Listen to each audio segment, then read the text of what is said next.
ప్రధాని మోడీపై Putin గుర్రు, జెలెన్స్కీతో భేటీపై Russia అధ్యక్షుడి అసంతృప్తి, ప్రధాని ఆదేశాలతో హుటాహుటిన రష్యాకు దోవల్, ఉక్రెయిన్ అధినేత సమావేశంపై వివరణ, పుతిన్తో చర్చల వీడియోను విడుదల చేసినటువంటి స్పుత్నిక్ అంటూ కూడా చూస్తా ఉన్నాం. సో రష్యా ఉక్రెయిన్ యుద్ధం నానాటికి తీవ్రమవుతుండగా ప్రధాని మోడీ ఉక్రెయిన్ వెళ్లి ఆ దేశ అధ్యక్షుడు జెలెన్స్కీతో ముఖాముఖి చర్చలు జరపడంపై రష్యా అధ్యక్షుడు వ్లాదిమిర్ పుతిన్ అసంతృప్తిగా ఉన్నారా?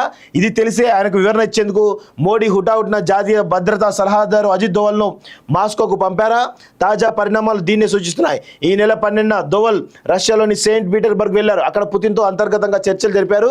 ఆయన అధ్యక్షుడితో మాట్లాడినటువంటి వీడియోను అక్కడి వార్తా సంస్థ స్పుత్నిక్ విడుదల చేసింది. ఇది సోషల్ మీడియాలో ఇప్పుడు వైరల్గా అవుతోంది. తన ఉక్రెయిన్ పర్యటన, జెలెన్స్కీతో చర్చల సారాంశాన్ని మీకు వివరించేందుకు ఆసక్తిగా ఉన్నట్లు ఫోన్ చర్చల్లో ప్రధాని మీకు ఇప్పటికే తెలియజేశారు. ఆ చర్చల గురించి మీకు ప్రత్యేకంగా వ్యక్తిగతంగా తెలియజేసేందుకు నన్ను ఇక్కడికి పంపారు. జెలెన్స్కీతో చర్చలు అంతరంగంగా జరిగాయి. వారిద్దరే మాట్లాడుకున్నారు. జెలెన్స్కీ వెంట ఇద్దరు ఉన్నారు. ప్రధాని మోడీతో నేనున్నాను. చర్చలకు నేను ప్రత్యేక సాక్షి అని దోవల్ పుతిన్కు తెలిపారు. ఆయన ఒక్కో మాట పట్టి మాట్లాడి చూస్తే మోడీ ఉక్రెయిన్ అధ్యక్షుడితో ఏం మాట్లాడారో పుతిన్కు వివరణ ఇచ్చినట్టుగా ఉందని, వారిద్దరి సమావేశంపై రష్యా అధ్యక్షుడు అసంతృప్తిగా ఉన్నట్లు అర్థమవుతుందని నెటిజన్లు వ్యాఖ్యానిస్తున్నారు.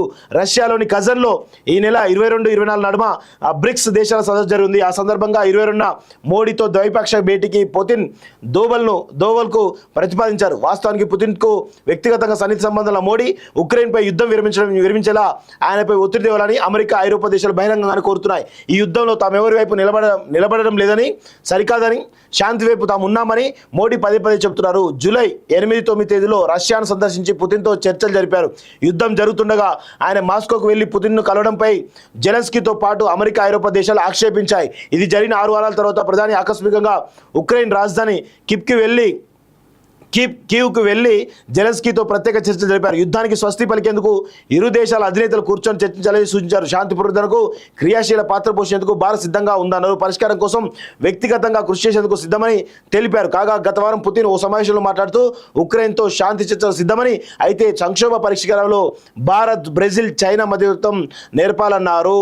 సో మొత్తానికైతే చైనా, భారత్ ఇవన్నీ కలిసి మెయిన్గా అంటే దీనిలో చాలా కీలకంగా విషయం ఏంటంటే ప్రధాని మోడీపై పుతిన్ గుర్రు అనే విషయం పక్కన పెడితే, రేపటి ప్రపంచ చరిత్రలో ఒకవేళ రష్యా ఉక్రెయిన్ అనేటువంటి యుద్ధం కనుక శాంతి చర్చల ద్వారా ఆగి వాళ్ళ డిమాండ్స్ కనుక నెరవేరితే కనుక ఖచ్చితంగా ప్రపంచ యావరికలో ప్రధాని మోడీ పేరు అనేది చిరస్థాయిగా నిలిచిపోతుంది.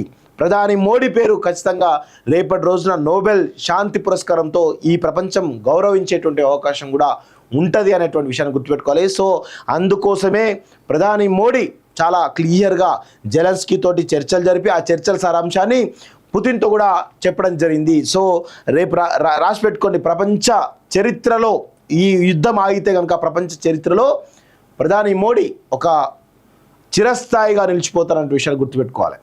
నిజంగా ఇది ఈ విషయంలో మాత్రం అందరం కూడా అప్రిషియేట్ చేయాల్సిందే. ఎందుకంటే భారతదేశం అనేది శాంతికి, సమానత్వానికి, స్వేచ్ఛకు ఒక ప్రతీక. ఈ ఖచ్చితంగా భారతదేశం అంటేనే అనేక రకాల విభిన్న సంస్కృతుల నిలయం. అన్ని సంస్కృతులు, అన్ని మతాలు, అన్ని కులాలు ఉన్నప్పటికీ కూడా ఎంతో సమన్వయంతోటి మనందరం కూడా పనిచేస్తూ ఉంటాం, సామరస్యంతో పనిచేస్తూ ఉంటాం. సో అలాంటి దేశం రేపటి ప్రపంచ చరిత్రలో మరొక చరిత్రలో నిలిచిపోతుందన్నకి ఈ యుద్ధం మేబీ శాంతి చర్చలు జరిగి యుద్ధం విరమిస్తే కనుక ఖచ్చితంగా క్రెడిట్ మన భారతదేశానికి దక్కుతుంది. ముఖ్యంగా ప్రధాని మోడీ ఇనిషియేటివ్గానే మనం చెప్పొచ్చు.